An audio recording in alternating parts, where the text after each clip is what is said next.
Bienvenido a Conversaciones Rockeras.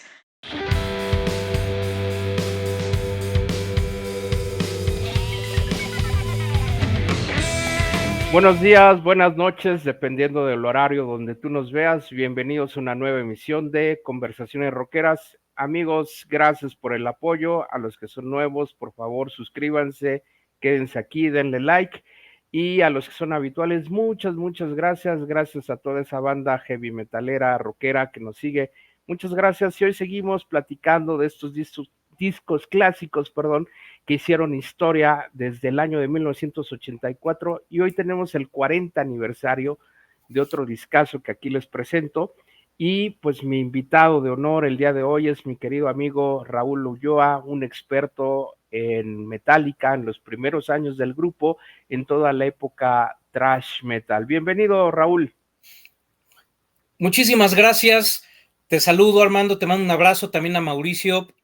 Nuevamente, gracias por considerarme y porque tenemos oportunidad de platicar de otro discazo. Son 40 años, es increíble cómo pasa el tiempo y cuando dimensionamos con sucesos que pasaron en otras épocas donde realmente los cambios, tanto sociales y de todo tipo de avances, tecnología, eran mucho más espaciados, pues ahora parece que fue ayer, ¿no? Cuando escuchamos este disco que verdaderamente a muchos nos cambió la vida y lo puedo decir, así como me pasó con Iron Maiden, lo que pasó con Metallica para mí fue fundamental y me marcó para siempre. Discazo vamos a tratar el día de hoy.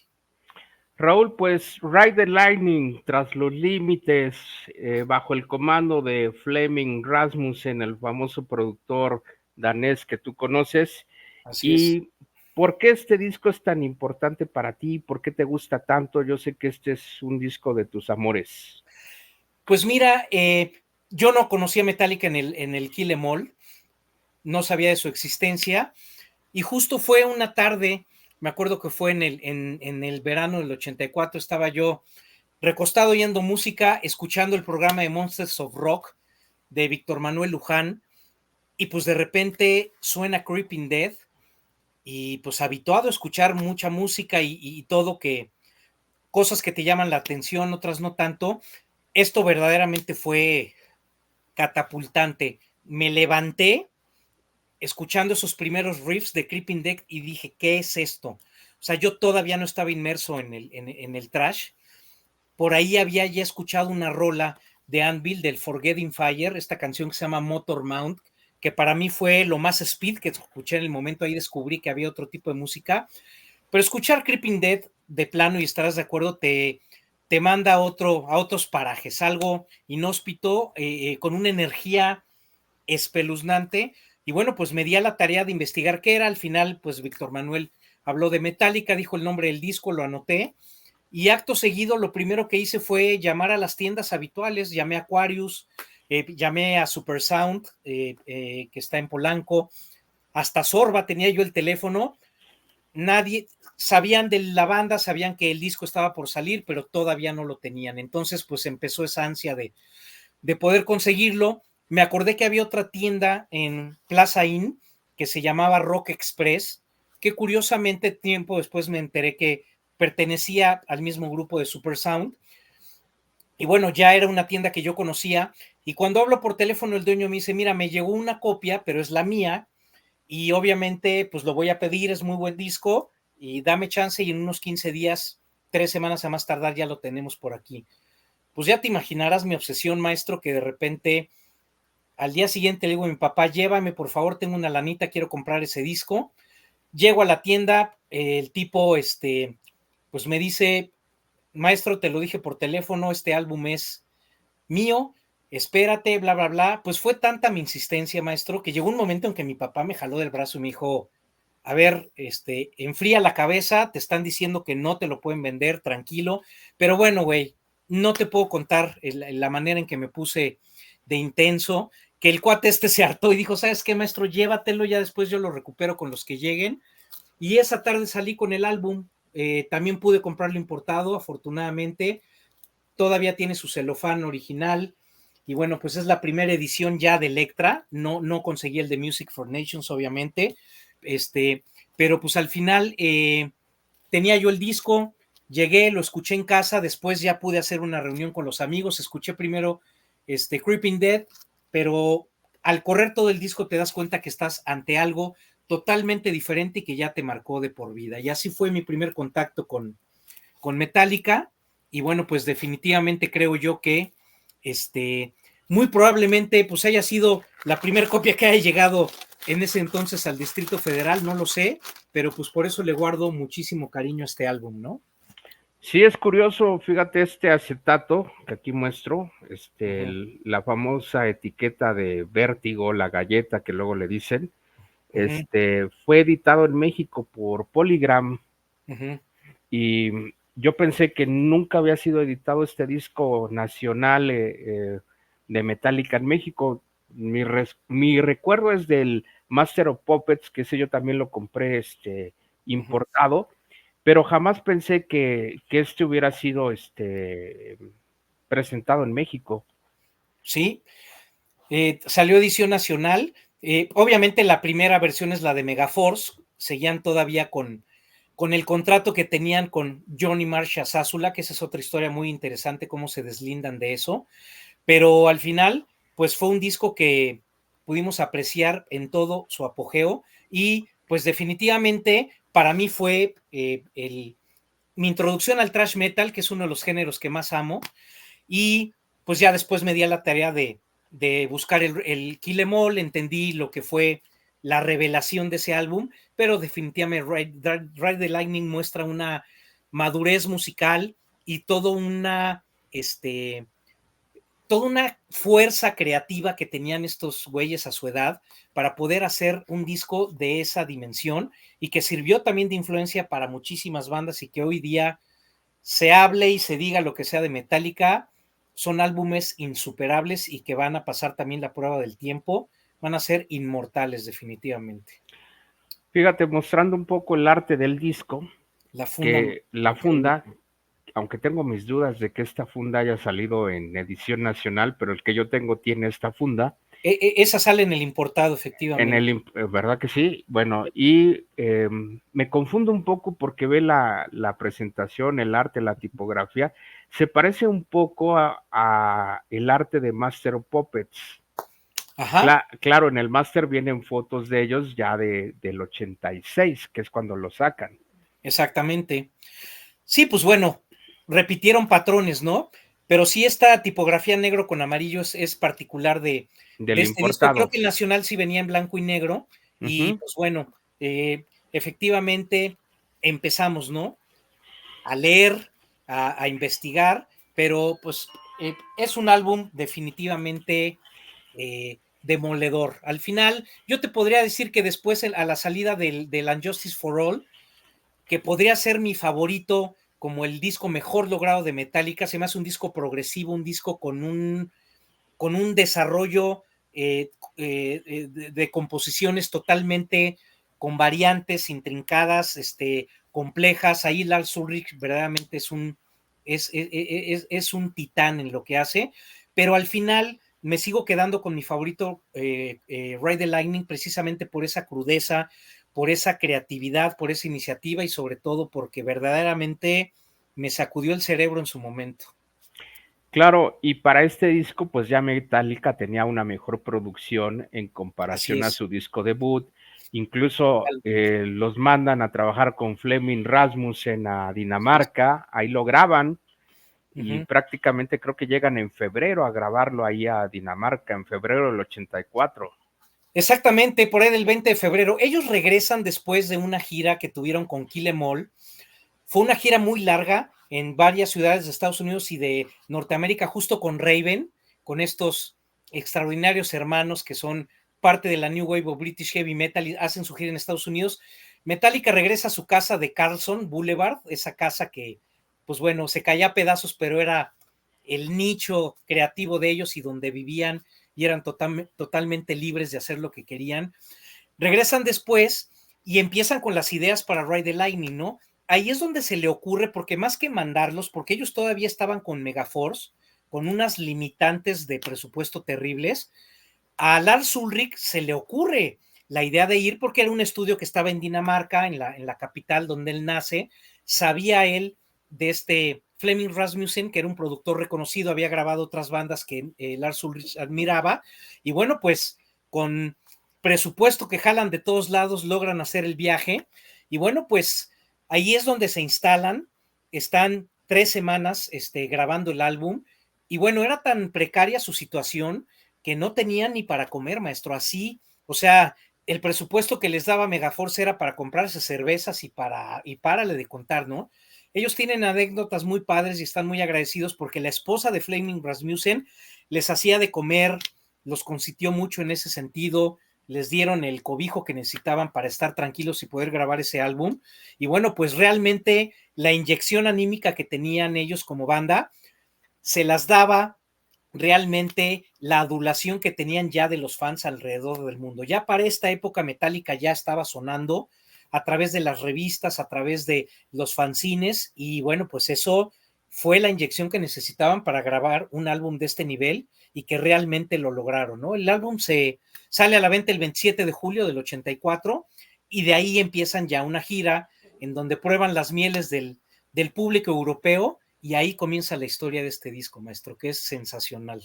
Claro, y me parece que Fleming los hospeda en su casa un rato. Sí, totalmente, vivieron ahí. Y bueno, es justamente cuando ya sale la grabación y el disco se estrena a nivel mundial, empiezan ellos la gira en Europa y comienzan, ¿no? Todas las revistas a ponerlos en portada. Y bueno, pues hay por ahí una agencia que se llama Q-Prime, y bueno, un personaje medular que es Cliff Bernstein, que también tiene mucho que ver en los inicios de Rush, pero bueno, esa es otra historia. Él al mando de esta compañía, junto con este otro personaje, ¿cómo se llama? Peter Mensch, juntos empiezan a darse cuenta que lo de Metallica hace ruido por todos lados, ¿no? Y bueno, ellos ya traían en manejo tanto a Def Leppard como también a Dokken, que Dokken estaba teniendo en esa época mucho éxito. Si te acuerdas en el Monsters of Rock, que también Dokken está ahí, es precisamente por Q Prime. Ellos se dan cuenta que es una banda que está haciendo mucho ruido, ¿no? Y justo hay un concierto cuando regresan a Estados Unidos, porque no los ven en Europa, en el Roseland, me acuerdo, es un lugar en donde tocan con Anthrax y con Raven nuevamente, y ahí es donde ellos, Peter Mensch y Cliff Bernstein, van a verlos.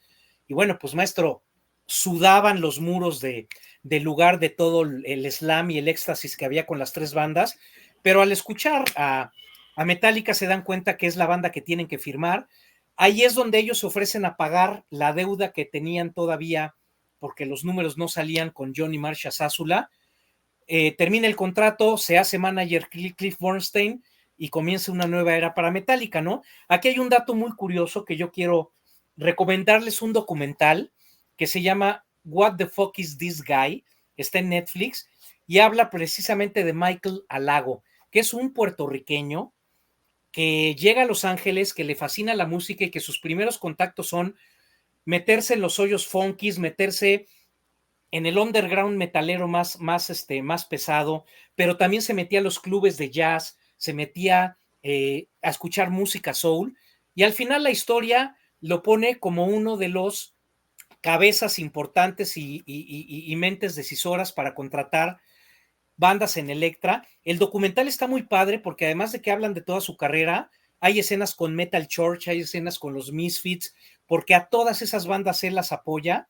Y bueno, para no desviarme mucho del tema, es Michael Alago el que contrata Metallica y por eso ya este disco sale editado en Elektra Records y él es el que los mantiene metidos en el ajo y además hace una amistad muy entrañable, sobre todo con Kirk Hammett y con Lars Ulrich, ¿no? Y pues bueno, les consiguen su primera gira ya con este álbum con Wasp, que Wasp estaba pegando con tubo, y bueno, son teloneros de Wasp y ahí es donde empiezan a despegarse de una manera sensacional. Y mira, hablando de recomendaciones, este libro ya lo he citado en algunos programas, se llama Nacer, Crecer, Metallica, Morir. Es una chulada. De dos autores que se llaman Paul Brannigan y Ian Wingwood. Ajá. Y obviamente mencionan lo que acabas de citar de Peter Mensch, que Ajá. pues él manejaba también a Aerosmith y manejaba a Michael Schenker. Entonces, de hecho, también le acomoda una gira a Metallica teloneando a Michael Schenker. Y Increíble. lo que decías de Wasp, pues hace poco le preguntaron a Blackie Lawless en un portal y dice él, pues es que yo sí podía ver que Metallica era una banda que iba a surgir, que te traían mucha fuerza, pero no me atrevería a decir que yo en esa época iba a predecir que Metallica iban a ser grandes, porque Claro, sería realmente poco honesto de mi parte. Sí fue un gran telonero para nosotros, y dice, pero pues Metallica para mí es James Hetfield, y me identifico con él porque es el cantante, toca la guitarra y tiene el el mismo rol frontman, que yo. claro. Sí, es interesante, convivieron mucho con Wasp y pasó con todas las bandas. Cuando le abrieron a Ozzy para Master of Puppets, Ozzy decía, bueno, ¿qué pasa con estos tipos, no? Metallica creció también como la espuma, también la fama les llegó muy pronto y ellos que venían de un origen muy precario y sobre todo con mucha problemática familiar y todo, pues eran los rebeldes de la escena, ¿no? Que más adelante eso tiene mucho que ver también con las letras de varias canciones de este álbum, pues les abre la puerta precisamente para internacionalizarse y sobre todo hacerse famosos en cualquier rincón del planeta, definitivamente. Y además lo fue no solo por la grabación, por todo lo que giraba en torno a la banda, sino porque se mostraron realmente como un acto crudo y espectacular en vivo. A Metallica lo llevó al estrellato tan temprano el hecho de que fueran una banda tan explosiva en vivo, tan precisa y sobre todo con toda la pasión encarnizada que los caracterizaba, ¿no? Claro, y sabes que cuidaron muchos detalles, por ejemplo, Fleming Rasmussen, pues se ve que era un viejo lobo de mar en el estudio Sí, y claro. le sugirió a Lars Ulrich que tocara más despacio, que fuera más simplista para que pudiera mantener mejor el ritmo. Tuvo que trabajar mucho con él porque dice era un buen baterista, pero no lograba mantener el ritmo. Pero él lo dice no en una forma de denostar la ejecución de Sus Lars, capacidades, claro. sino de sacar más provecho de Lars. Y de frenar todo ese, porque Lars sabemos que era un tipo hipertinético, ¿no? Yo creo que todavía lo es a esta edad. Y sobre todo es importante lo que comentas porque estamos hablando que Hetfield era un maestro de la perfección de los timings. O sea, todos sus riffs, la velocidad, la precisión, las partes lentas, los desarrollos, habla de una persona mecánica y mentalmente estructurada para los buenos tiempos. Entonces, si Lars no se adaptaba a eso, pues la maquinaria no funcionaba. Y además Cliff Burton, que era pues la mente madura de la banda en ese momento, pues era un cuate que se la sabía de todas. La banda estaba muy cohesionada, ¿no? Al final, Kirk Hammett también tenía lo propio y él pues tenía mucho más aporte en la cuestión de los solos y todo, pero esa base rítmica de Hetfield y de Cliff Burton necesitaban también el respaldo de la batería totalmente aceitado. Y Fleming Rasmussen, como bien dices, pues los hizo entrar en ese tenor y ellos, bueno, pues aprendiendo, se adaptaron. También fue muy buena la química que surgió en la grabación de estos dos álbumes, ¿no? Porque también en Master of Puppets se repite la historia, la fórmula y pues uno de los discos más exitosos en la historia de la música. Platicamos un poco de las canciones que integraban este disco. Sí, El lado uno, ¿recuerdas con qué canción habría?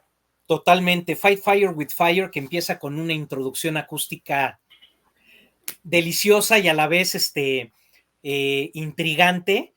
Y destaparte con esa entrada, a mí me parece que ese es el tubazo a la cabeza, ¿no?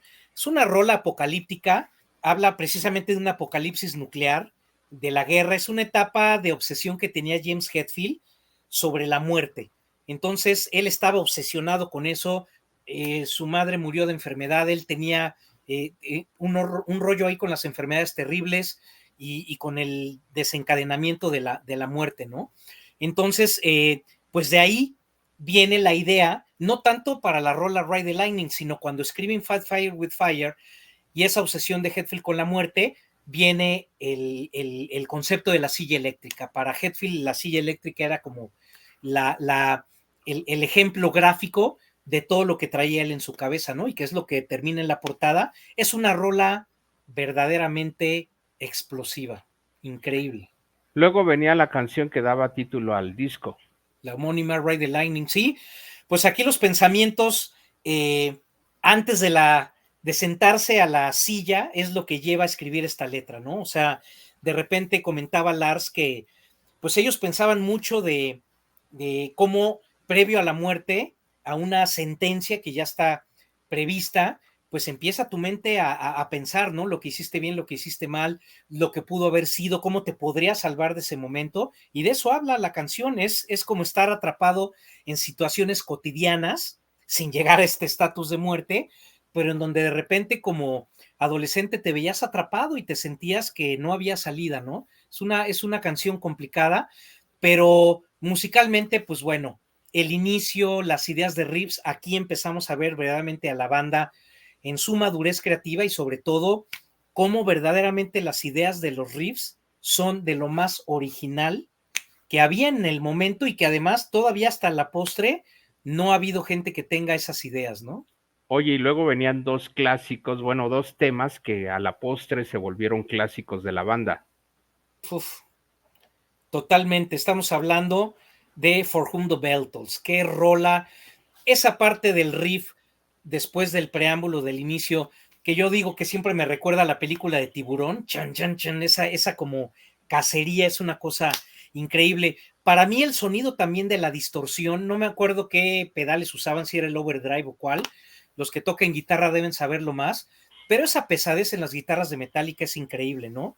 For Whom the Bell Tolls, pues habla precisamente también del interés que tenían en la literatura. Aquí es Ernest Hemingway el que está influenciando su novela homónima, que se llama For Whom the Bell Tolls, es la que influencia sobre todo a James Hetfield, ellos también muy metidos en la cuestión lírica de muchos libros que tenían como afición, pues hablan de esto, ¿no? Es un americano que de repente se ve envuelto en una invasión a un puente y que tiene que ver con un ejército fascista que venía a raíz de la Guerra Civil Española. Pues es una rola muy complicada en ese sentido también, interesante, pero de eso trata la letra y al final, pues en la cadencia, en el arrastre, en esa lentitud que te va manejando, pues te mete de lleno a la historia.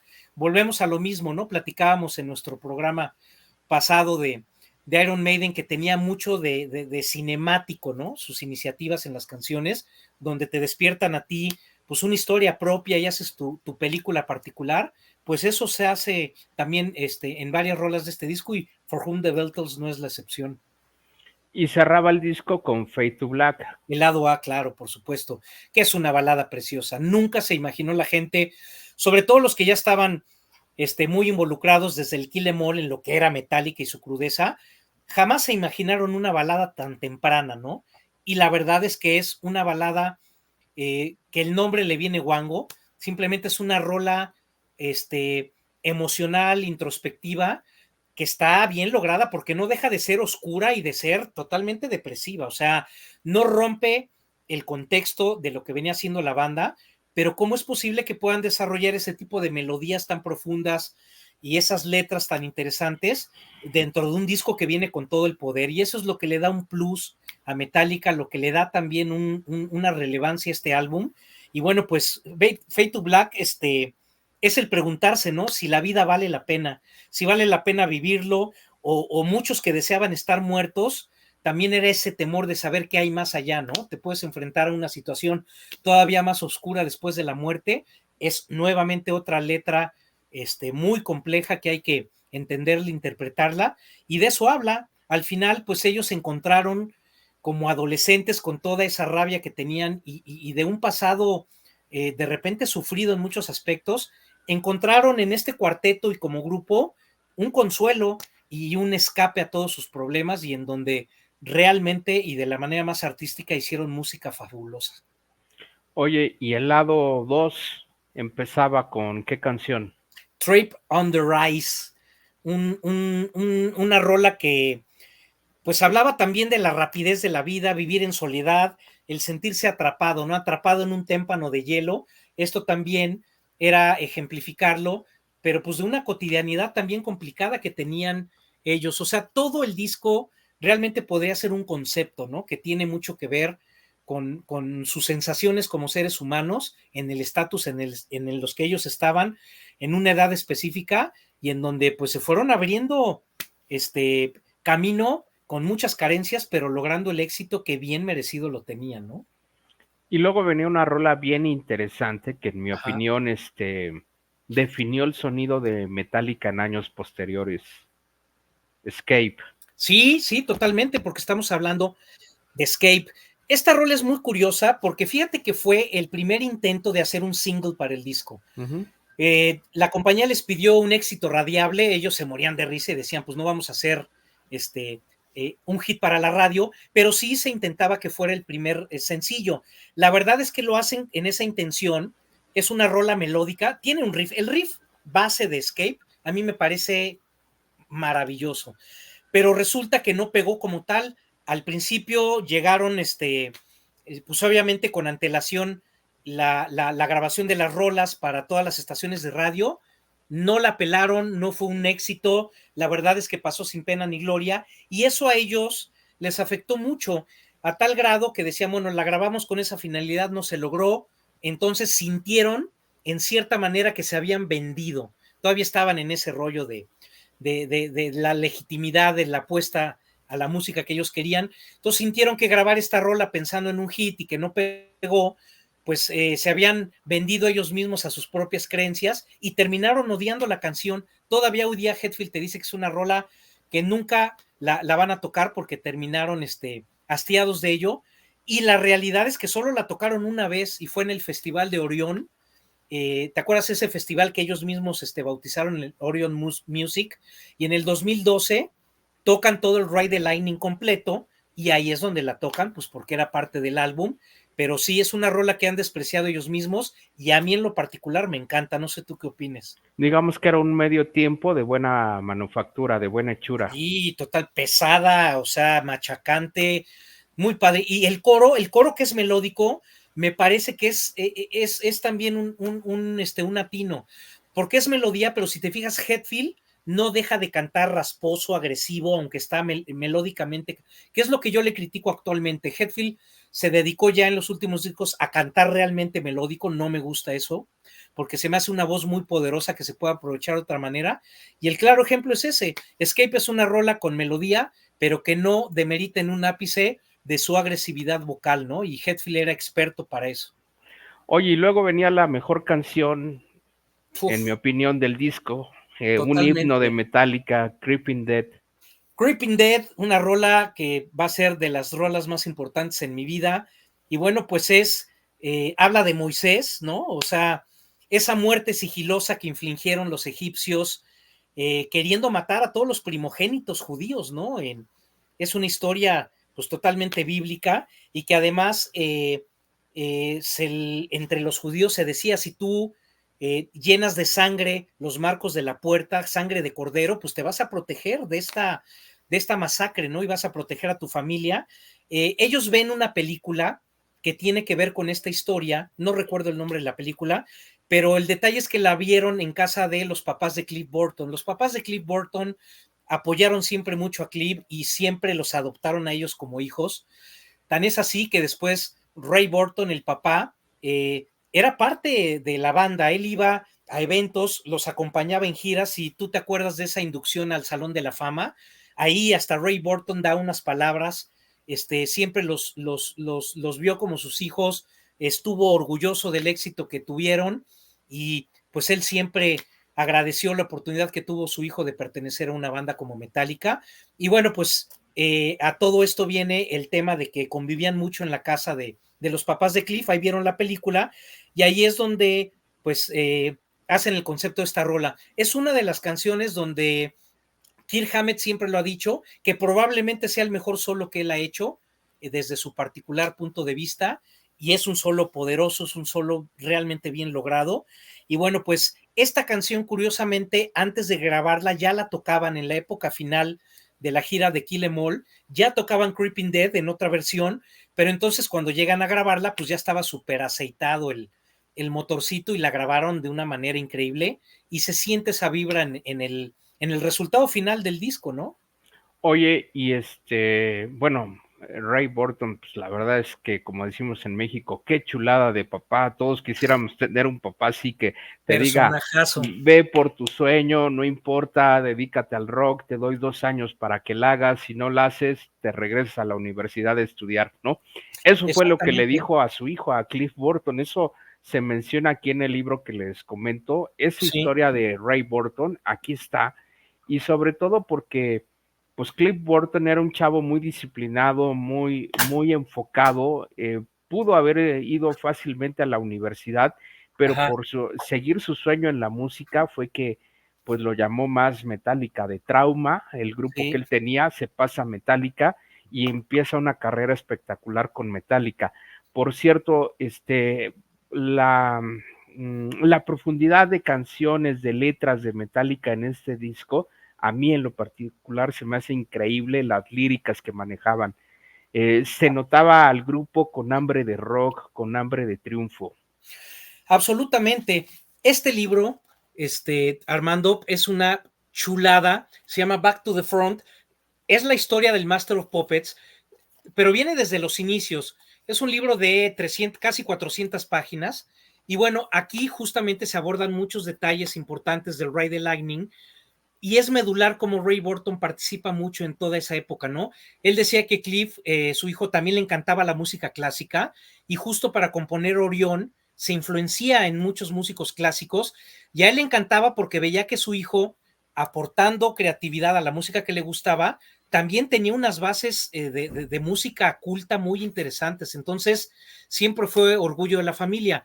Lamentablemente no tenemos el tiempo suficiente, pero el epílogo para este libro son líneas de Ray Burton y de verdad hay que compartirlas en algún momento porque son tan emotivas, tan entrañables y bueno, pues eso habla precisamente pues de una banda de hermanos que han superado también el tiempo y sobre todo que ya la fama verdaderamente se les fue a una instancia estratosférica, ¿no? Pero ese es otro tema. Sí, y bueno, ese libro, fíjate que yo también lo he visto en edición en español En español, y vale mucho la pena conseguirlo. sí, ¿sabes qué pasa? Yo tengo esa versión en español, pero fíjate que me cuesta trabajo, es increíble, pero hay ciertas palabras y sobre todo la manera de redactar es muy diferente a cómo lo hacemos en el español latino, ¿no? Sí, Entonces hay, es increíble, pero te cuesta trabajo de repente hilar ciertas cosas y bueno, es increíble porque pues al final es otra manera de ver el idioma, pero está muy, muy interesante, sí, ¿no? trae muchos modismos españoles. Por ejemplo, dicen, Absolutamente. es que nos presentamos en un bolo.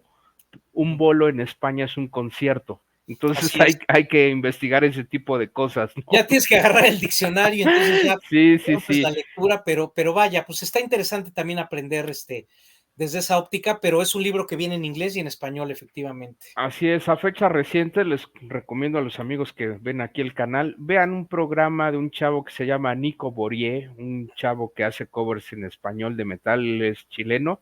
Ujú, Fue a Dinamarca porque hay un museo dedicado a Cliff Burton.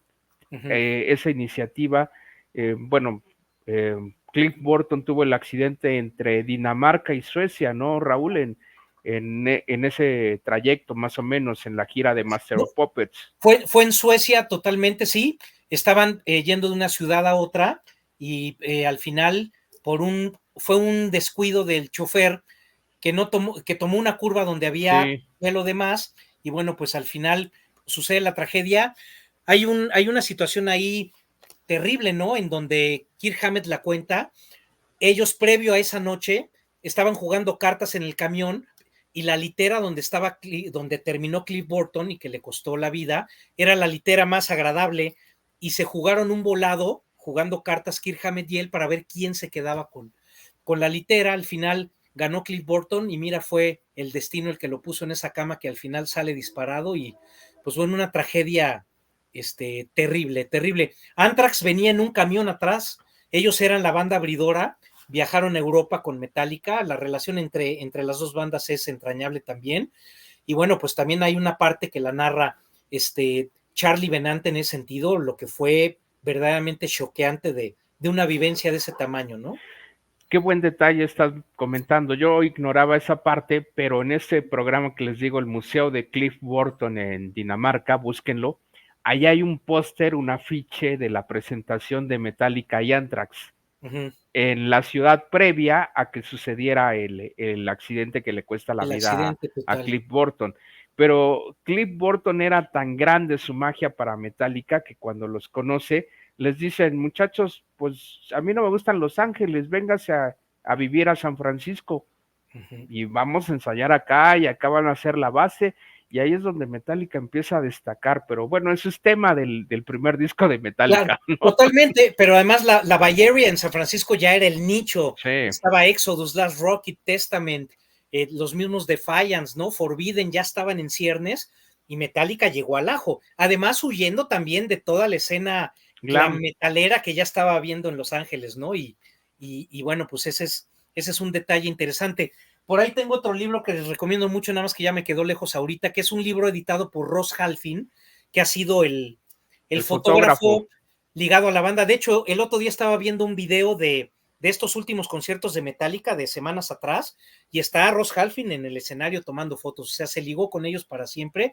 Es un libro muy bien hecho porque también habla de la historia desde los inicios, pero obviamente más desde el aspecto de imágenes y de fotografía, pero es otra chulada que tienen que tener porque son documentos que volvemos a lo mismo, es tener el artilugio físico que nos da tanto gusto de estar repasando y de estar admirando todo el tiempo.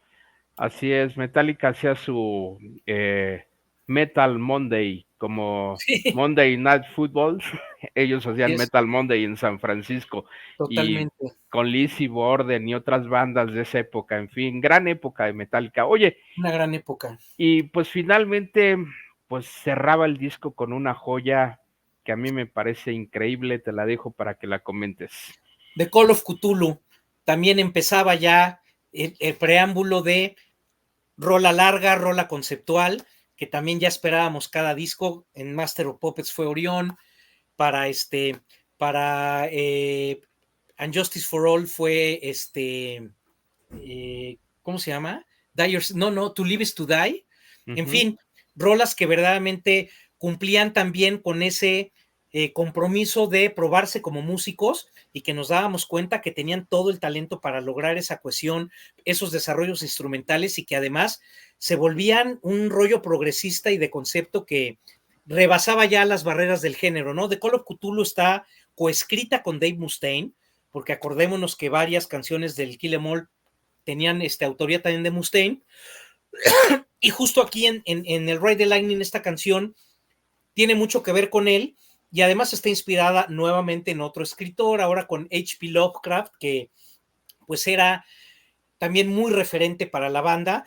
Este es el libro homónimo de Call of Cthulhu y es pues ese monstruo que se te presenta con toda su majestuosidad de frente. Y bueno, esta rola originalmente se iba a llamar When Hell From Over, ese era el nombre original de la canción, que además así la tocaron por primera vez en una fiesta de Halloween, creo que fue en Palo Alto, en California, que les quedaba ahí cerca, todavía era la gira de Kill 'Em All en el 83, pero bueno, al final le cambian el nombre, influenciados por el libro, y bueno, pues aquí sin letra, meramente te envuelves en la historia del libro musicalmente, y eso lograrlo con una dinámica sonora es algo extraordinario, y mucho tiene que ver también que la grabaron exclusivamente con guitarras Gibson, la Flying V famosa que tenían, y sobre todo con los amplificadores Marshall a tope. Entonces, aquí Kirk Hammett habla de repente en algunas entrevistas que los desarrollos que hace en los solos y en las bases como colchones, porque hay colchones de guitarra también, los hace muy melódicos, y esta es una influencia que él tenía de Yngwie Malmsteen, fíjate, él admiraba mucho a Yngwie en esa época y quiso desarrollar pues alguna de esas influencias en la canción, y la verdad es que es un rolón, ¿no? Es una canción que lograron muy bien y que para cerrar el álbum pues, me parece fascinante. Oye, Raúl, y dos detalles más. Bueno, aquí vemos a Lars Ulrich, ahí lo pueden ver, en una pose típica de uno de sus ídolos, de Phil Animal Taylor, de Motorhead, sí, de Motorhead, que lo admiraba mucho. Incluso Lars se quedó un tiempo a vivir en Inglaterra, en la casa de Lemmy, porque hicieron mucha amistad entre ellos dos. Química. Y sí. este disco de Ride the Lightning lleva a Metallica al famoso festival de Downington de 1985 en Inglaterra. Y recordemos que en esa época el estelar era Bon Jovi, y es la aparición de la famosa guitarra Gibson, dices Raúl, la Ajá. blanca, que Bueno, traía ese es la Explorer, ese es un ok. Explorer donde viene. Pero había una que sacó Ese aquí Hetfield, Bon Jovi, ¿no? Sí, no, decía fuck Bon Jovi. sí. Y Lars Fue cuenta polémico. que fue difícil para ellos presentarse en Downington porque el público les empezó a arrojar de todo.